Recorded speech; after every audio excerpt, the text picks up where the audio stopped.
Are you listening? Damn.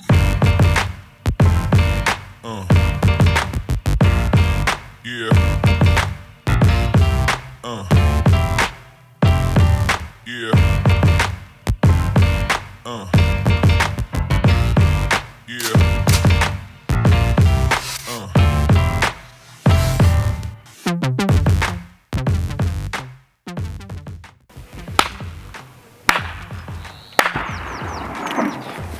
I hear my sonic boom from my clap. Damn. Anytime I get something in my hands that makes me feel stronger than I am, whether it's a mud truck or a chainsaw or a rifle like this, I consistently find myself going back for more when I find that feeling. This is just a really good piece of equipment to hit the air gunning landscape this year. And honestly, with the way that it's worked for me so far, I can't wait to see what it's going to be able to do in the future as more ammunition becomes available. Today I've got two different types of ammunition that I do want to go ahead and showcase for you guys from the Flanigans line. Now today we've got two different ammunition types, and they were both sent in scot-free pro bono by our good friends at Flanigans Air Ammunition. We've got the 172 grain, what are these called? We got the 172 grain strikers here in the first tin. Very pointy looking. And then here in the secondary tin, nice bright blue tin from Flanigans, we got the 186 grain S457. At least that's what it's called on the top of the tin here. These are more round nose, and it looks like the drive band is a little bit taller. Alright guys, based on the fact that last week I didn't have any failures with the Lucky 7 air ammunition, I do have great high hopes for these two new offerings today from Flanigans. Hopefully we'll be able to use the same sight-in that we used last week with the Sightmark Wraith, and we'll get some good groups produced at 25 yards.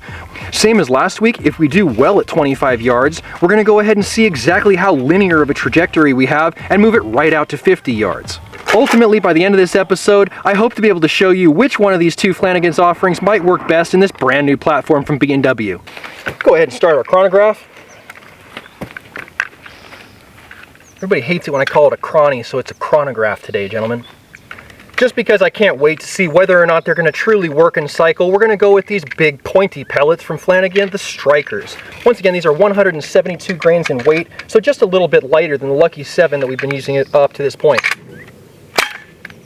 Shit cycles just fine. Start my recording on the Wraith. Give myself a little bit of focus. Focus, son. Get myself into a nice, comfortable kneeling position. Click off my safety. Acquire the left-hand side target. And fire. 771 velocity.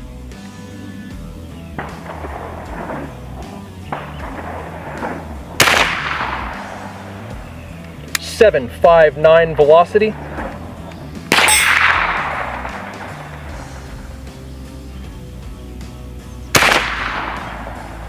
.748.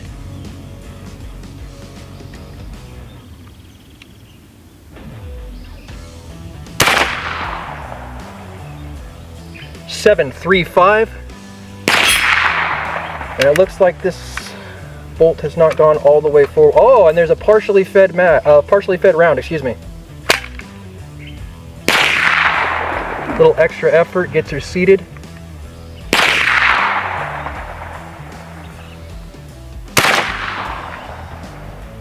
Yeah, that one went all the way home. Good. 723 velocity.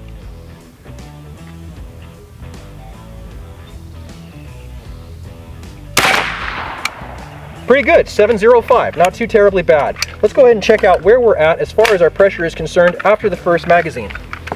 Still dealing with this cheese stick stock. 4,200 was our starting PSI. Alright guys, we went ahead and got a quick top-up established so that we can go ahead and make this a truly fair comparison, and we're ready to go ahead and test our 186 grain round nose ammunition.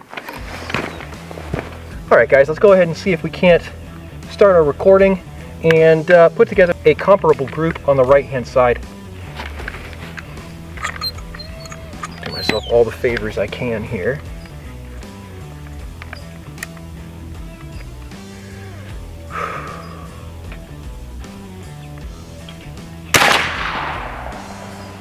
737.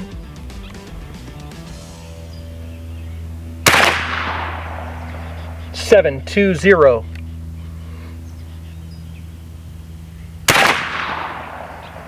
707.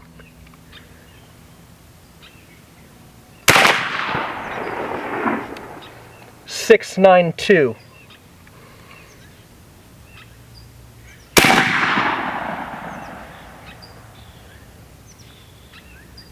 'That was so much louder than any shot that we've had so far, and I got no registration as far as velocity. Damn it. Flanigans, it's not seating. What's up, brother?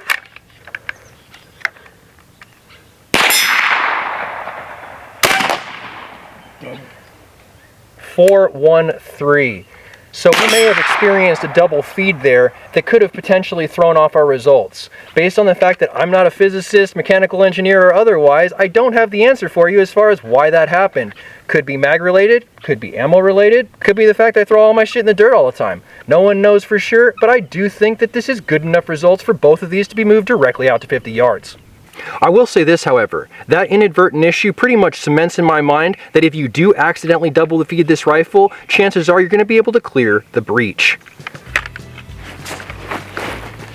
All right, give ourselves a little zoom. Focus. Recording. And recording, thank you.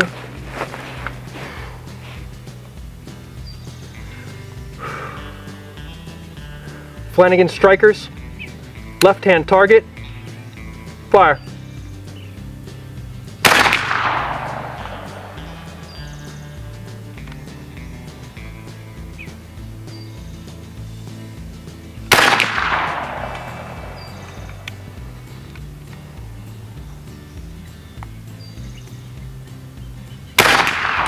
Whoa! Just turned ourselves into a grapefruit size group. That's not that awesome.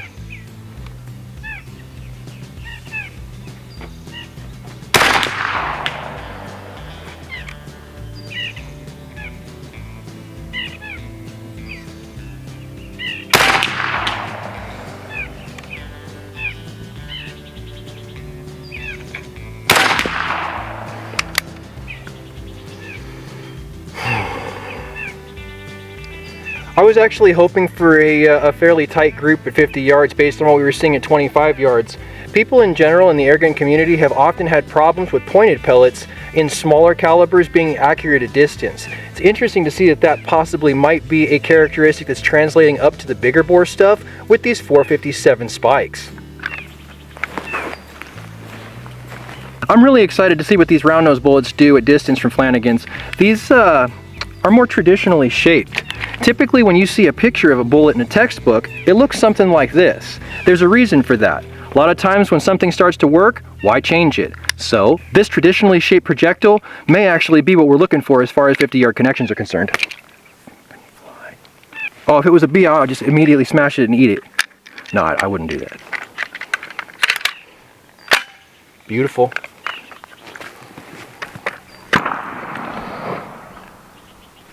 It's been really nice, honestly. I've tested 3 different types of ammunition: the Lucky 7 200 grain, the strikers from Flanigans that we just saw, and these round nose. And it seems like everybody's pretty much nailing the nominal diameter based on the fact that when I let that bolt go, for the most part, they just seem to seat home each and every time.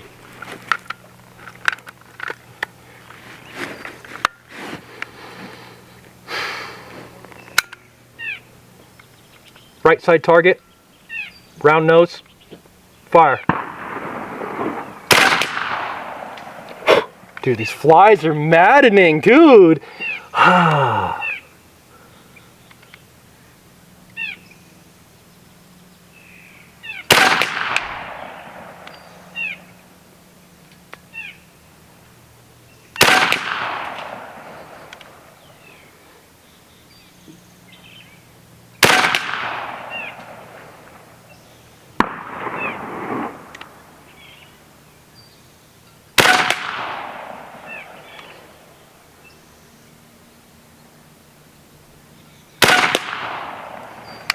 So definitely not like a Challenger Pro or a Benjamin Bulldog or a Marauder pistol or something where you'd be getting that nice consistent same hole type grouping at the 50-yard mark. But by the same token, I don't necessarily know that this is being touted as a precision rifle. The main selling point for this specific platform is a semi-automatic package spitting 457 rounds.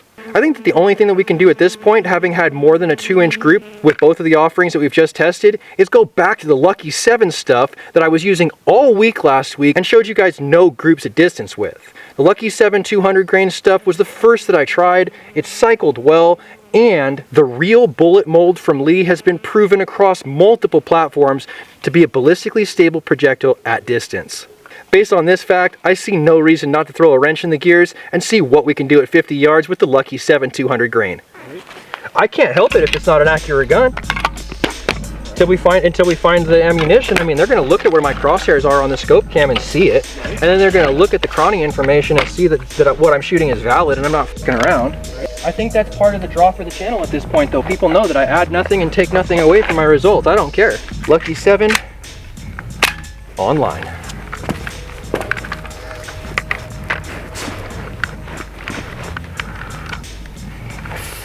I hate this stock.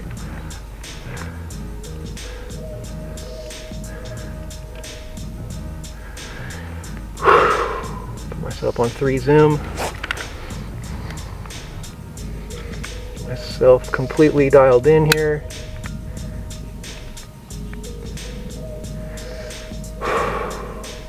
Fire.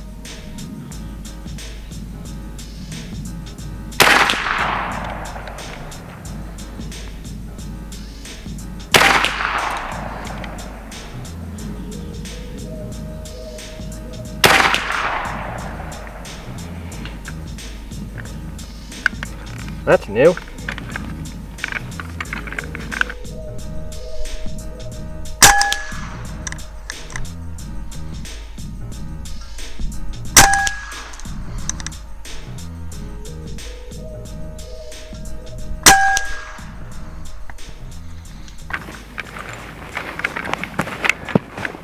Looks like I've got a failure to feed here.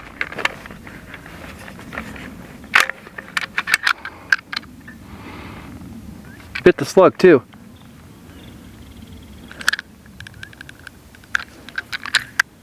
That's kind of interesting.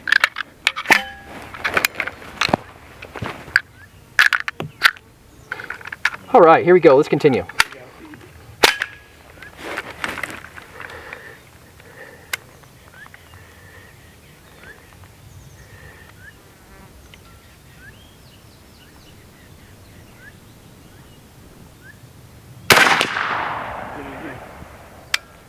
Did it again.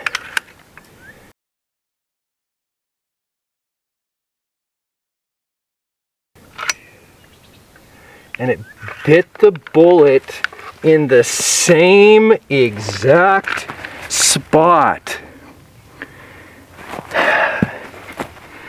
I have been kind of a dildo this week, and I've left my magazines loaded all week long. I am starting to wonder if leaving these big bad seeds in the magazine all week long has done something to my spring pressure at this point. Ultimately, I picked up 2 brand new magazines, and they're getting shipped out on Monday, so I'm going to go ahead and retest this ammunition for you guys on film when I get my new magazines. If I've gone ahead and made the mistake of wearing out my own springs in my own magazines because I preemptively kept them loaded, that's on me. If they run and cycle in the next mags, we'll know. If they don't run and cycle in the next mags, this might not be an optimal ammunition. Alright guys, one quick update on the fact that this might be a spring fatigue issue. Once I popped out that round that got bit by the bolt, it looks like this is not coming all the way back around to its closed position with this small detent for the bolt. Time is corrosive, gentlemen, never forget that, and even a spring has a lifespan. I don't recommend leaving these magazines loaded at this point, having seen what I've seen. That one fact may negate this as a home defense, self-defense rifle. Alright gentlemen, we've gone through 3 ammunitions today, and we've stretched them all the way out to that 150-foot distance, the 50-yard mark. The Flanigan stuff did not want to group for me out of this specific barrel on this specific day at the range. Hopefully you guys saw that scope cam footage and you saw that my crosshairs were in a point of aim where I should have been able to at least go ahead and produce a decent grouping. Like I said, it's just my own experiences on my personal range day with my personal rifle, and your experiences may differ, but at least at the 25-yard mark, we were able to see good energy and consistency from both of the offerings from the Flanigan shop. The Lucky 7 stuff, on the other hand, far and away in a class by itself as far as the accuracy is concerned at the 50-yard mark. Being able to touch those penetrations edge on edge on edge while we were developing between a 2 and 4 inch group with both Flanigan's offerings, it really speaks to the design of the ammunition. Alright guys, I think this would be a great place to go ahead and end today's episode, but if you like today's episode, give it a thumbs up. You want to see more content like this, make sure you subscribe for more with that notifications button so that you can stay current on the channel as well as when new videos come out. If you really like this video, make sure you share it so that somebody else can see it. And I'll catch you boys in the next one.